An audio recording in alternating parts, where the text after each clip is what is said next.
Welcome to Masters of Luxury. In his over a decade-long career, designer Amit Aggarwal has meticulously upheld craftsmanship, luxurious textures with an ethos that's deeply embedded around sustainability. Based in New Delhi, with flagship stores in both Delhi and Mumbai, his retail spaces take you through an experiential journey. It's about bridging the gap between clothing and art.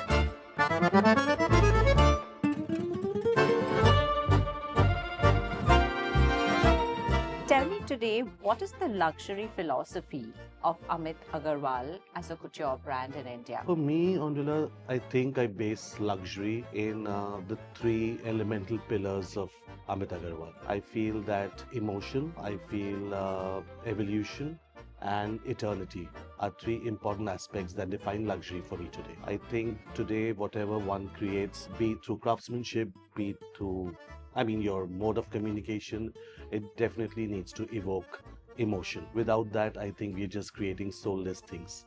I also feel that evolution and evolving crafts as a language or evolving something that's age old but yet making it contemporary and relevant for the future is a very important aspect of luxury for me. And lastly, something that's built with intelligence, I definitely feel stands the test of time. So I think eternity, like they say, a thing of beauty is a joy forever. So I think intelligence is a very important fact for me. The thought that goes behind creating something, how it will move with you, why it will stay with you is a very, very important defining fact of luxury for me. Amit, with your Banarasi edit, has created literally ripples in the Indian fashion scape with Isha Ambani and a lot of other celebrities wearing Amit Aggarwal.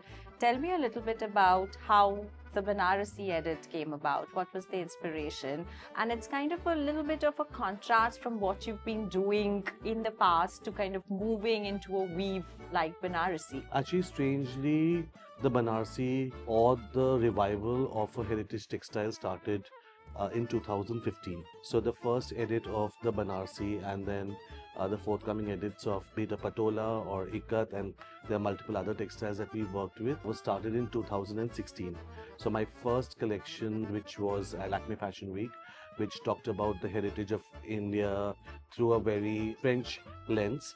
I looked at brocade as an inspiration, and however, I feel that showing it with full gravitas at a much larger platform, and I think the visibility that the icons of India brought to it really took it to the next level. I think the Priyanka Chopra wearing it for the opening of NMACC was really one of the most important talking points that made it into a signature for the brand almost overnight.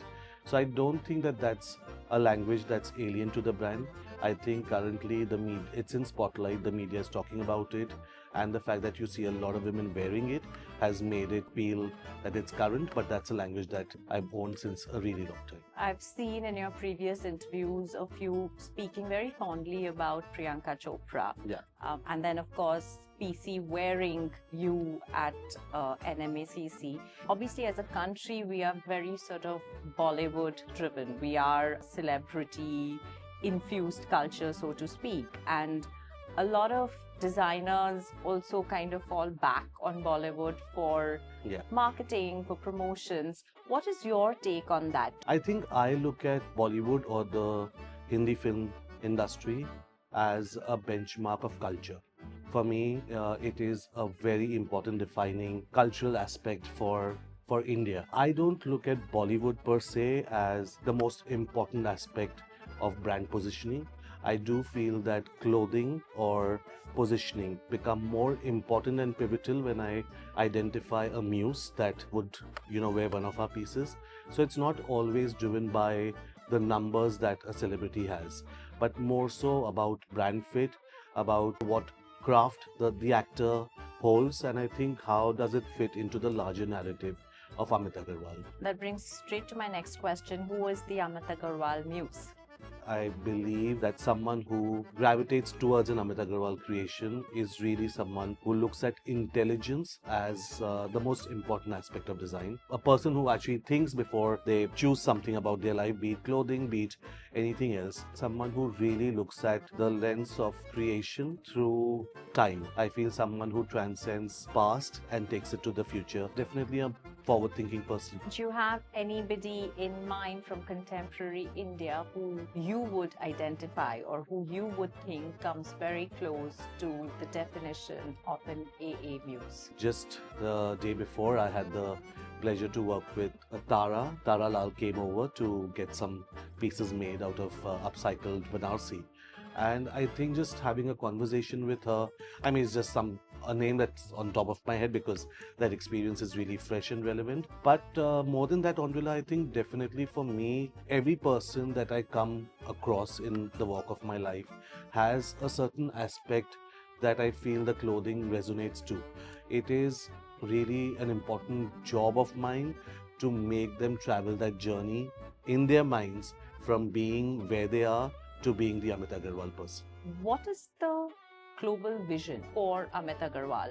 You know, you already have existing very strong fan base abroad. Yeah. What is your brand vision when it comes to Amit Aggarwal globally? I think besides the global aspect of it, I'd like to first start what 2026 looks like and the next at least 4 years. So currently, I do feel we are at the cusp where India is being considered such a big powerhouse when it comes to luxury, and I definitely feel that expanding here would be the right step for the brand right now rather than trying to expand globally. So I think a little more footing here would be a more strategic move from the brand. You know, of course, as you rightly said, that India is like becoming the conversation starter globally right now, especially in the luxury space. We obviously see a lot of international brands coming into India and having their eyes on India, and they all come with this whole global approach. Yes. Which I say global with Desi approach. How does that place Indian couturiers in terms of competition? What is your take on this? I've always looked at competition as something that allows me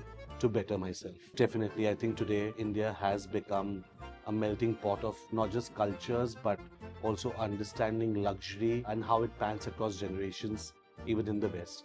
So I definitely feel that the influx of all that influences is only going to add to better taste. And I feel in that mix, it also allows me to make the product a little better. However, definitely feel that the Indian couture language is a language in its own right.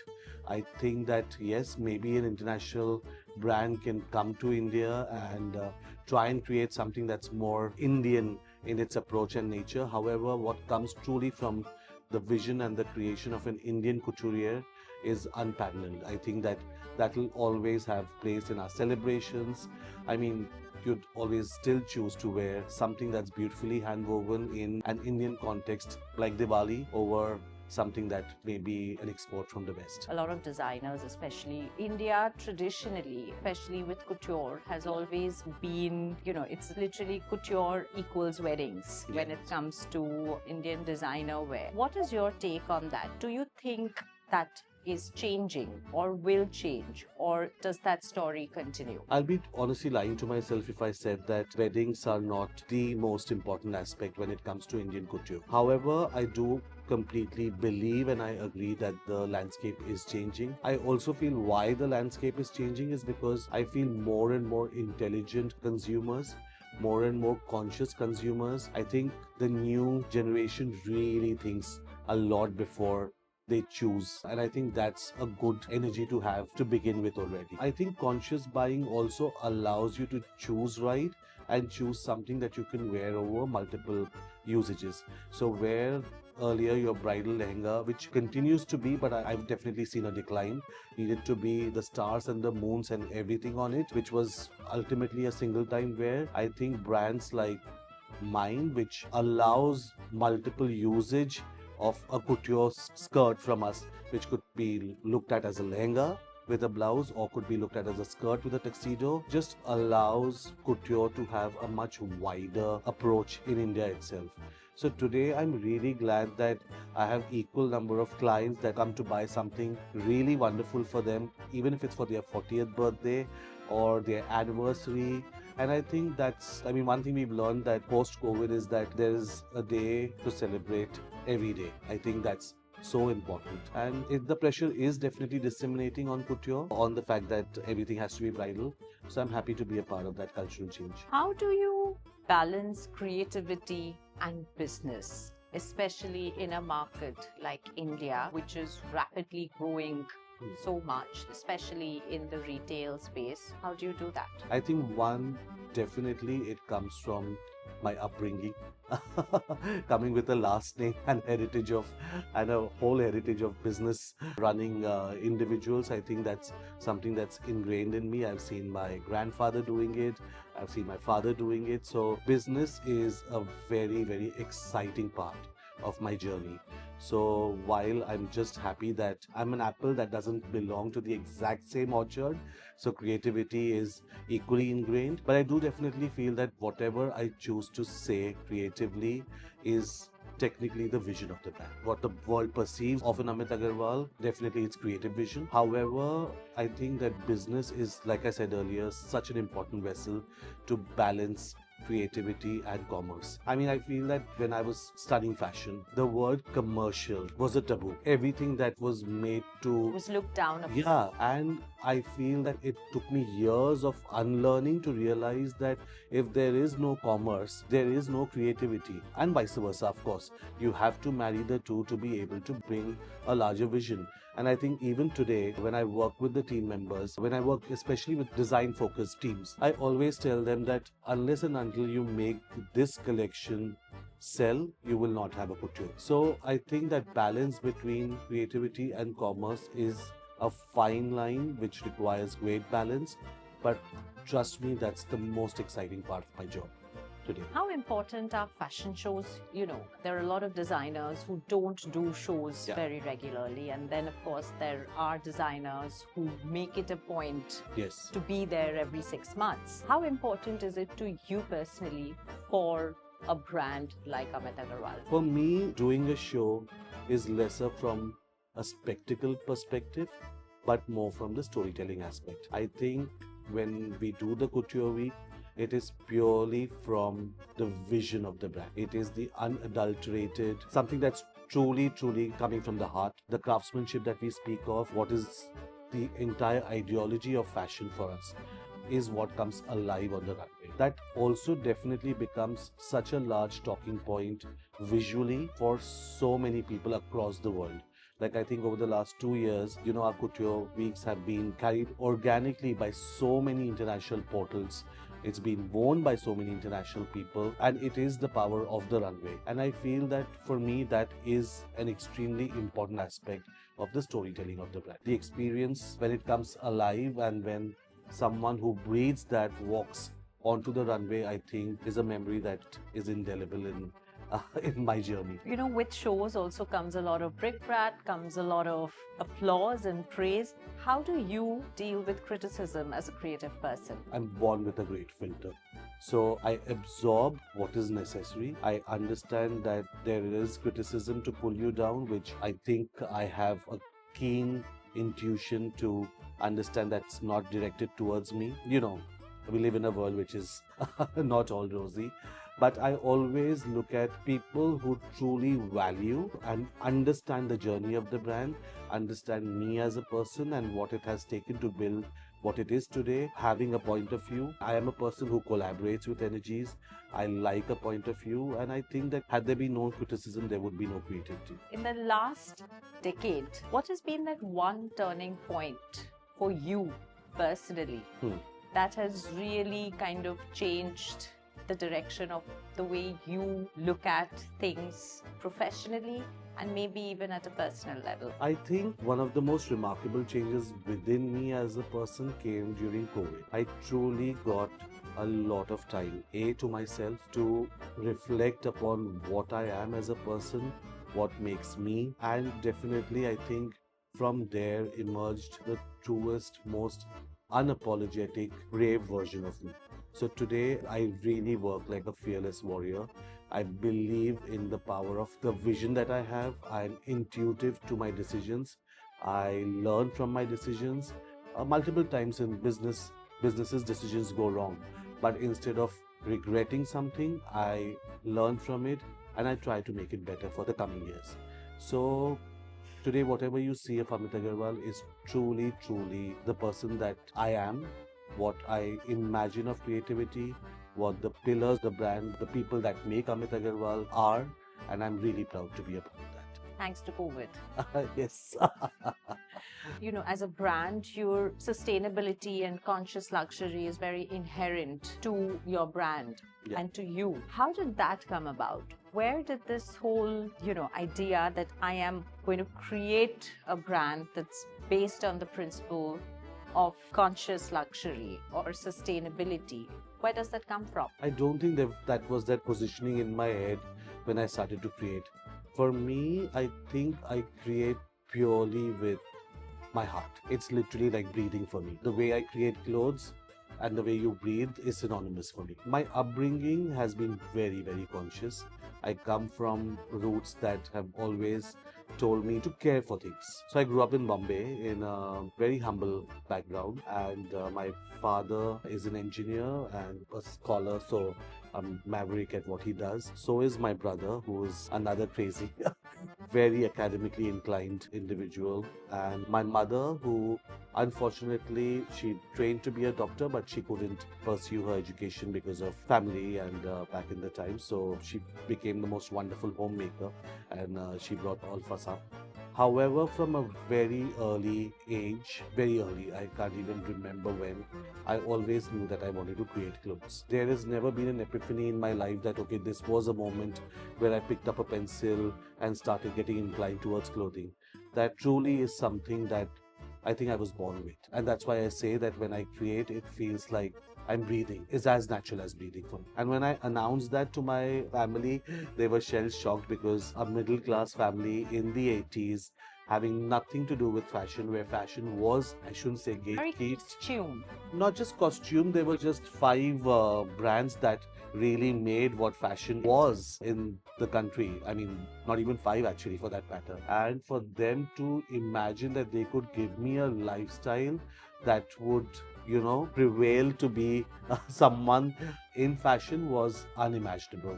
So I think that journey was a very tough one, especially for my mother, because academically I was a genius myself. I was state ranking first in both my 10th and 12th examinations. So for someone like that to take up fashion just seemed like a very, very questionable choice. However, my belief allowed me, and my father, of course, who's really my support system, allowed me to take the path with a lot of love, a lot of belief, and the intention to become what I am today.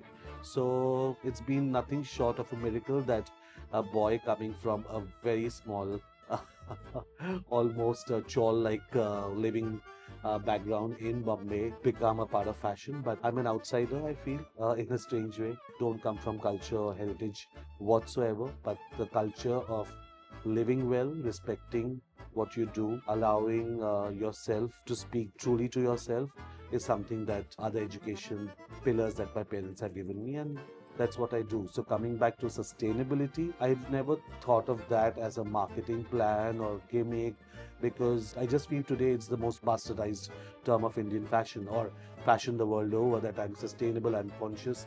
It's just the way that I imagine my life to be. I choose carefully, I draw a line carefully, I'll choose a fabric carefully, I'll think of you before I'll think of the client, whether or not that price that you are asking of her or him, whether that's justified, whether if I had that kind of money, would I pay for it, whether the fabric will stand the test of time. And there are multiple times I've let go of an order because I didn't believe that it would do justice to the wearer or the brand itself. From not knowing what luxury really meant or what it was, to becoming a luxury maker today. Yeah. If you had to define your journey in a line, what would it be? Luxury for me is definitely time. I define time as the highest definition of luxury. I think something that allows you more time with yourself is a luxury that you invest in. Today, the human race is at a cusp with fighting war with time. So we are constantly running. But I think that my job here is to allow you that extra time that you can give to yourself by doing the job well for you, by creating something that's intelligent, that will allow you to take care of it lesser, because I've taken care of it, that allows you to be free, that allows you to be one with yourself. Yeah, and I think that that is what I mean by saying that time is our highest luxury.